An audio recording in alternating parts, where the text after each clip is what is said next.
Here at Nadbro we run primarily a sheep operation.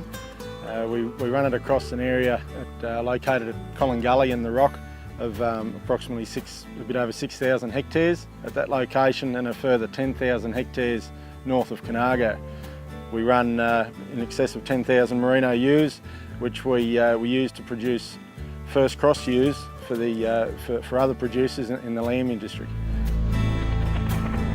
Over the past 10 years with the drought, we've used a lot of grain and realised that we need feed security for our stock enterprise, and grain quality is of an issue when feeding our stock, and having grain on hand all the time, insect pests had become a real burden. So investing in a decent silo and grain complex was an important investment for us.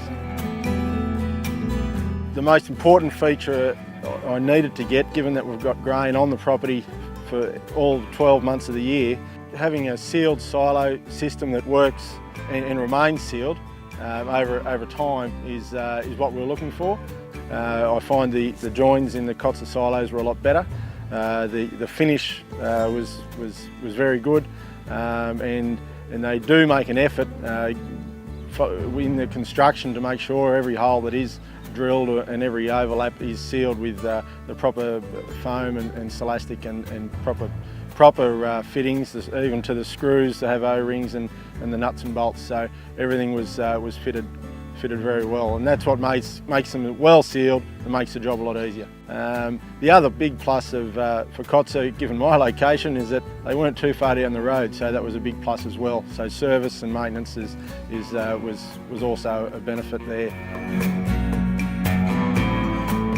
In the initial drawings of the complex, I tried to make sure that we did look at the future, making sure we could add to the complex down the track, and we did make the decision at that time to make sure that we invested in a lot of the fittings that need to go onto the silos at the initial outlay. So you'll notice on the walkways and things like that those structures were put in place on the sides of the silos so that they could be fitted down the track and into the future, so that we can add on to them as we please without necessarily having to get more cranes and big heavy lifting equipment in at expense later on. Having the plans in place early and looking further forward and making sure that that you can add on to the complex was important.